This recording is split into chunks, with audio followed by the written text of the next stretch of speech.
And one of the things that has come up a lot is people have been asking, what do your guides say about what's going on the planet right now and how divisive it is? And, I'm able to share with them, they always said this would be how it would go.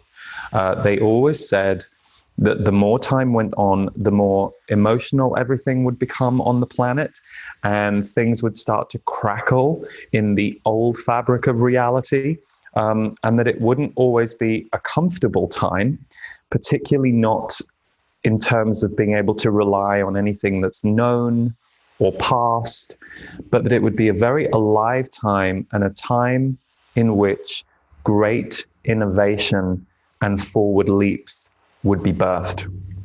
And it's interesting because I see this happening now, but I also know for sure that 4 or 5 years from now, it's going to be at a whole other level. At the moment, I feel like we see the seeds of the new, and they're permeating. I see certain causes that people are getting behind and standing for, and even just some of the charities that we support through the company. They're doing amazing work in the world, and they are really progressive in all of their ways of seeing and thinking about the world. And they, to me, are pioneers of what will become more normal as we go through the years to come. So the reason I share all of that is, my thing in life, my focus and my work is, how does the grand affect us in a small and personal way? Because if that's going on outside us, it's for sure going on inside us. And I think we can forget this, especially if you are, let's say, living your path, living your purpose, walking your walk. You can think, well, everything's fine for me, or it's better than it was years ago, so why do I still have these waves?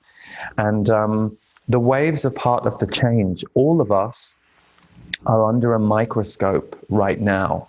And it's a good way to try and frame it for yourself.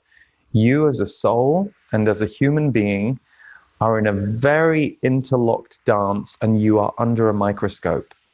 And anything that microscope reveals that can't go forward with you, there's essentially an energy operation taking place that's kind of taking it away from you, extracting it from you.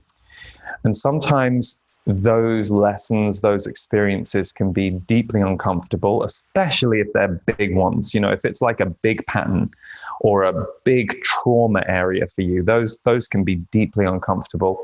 But a lot of the times, those things are experienced as gifts or receivings.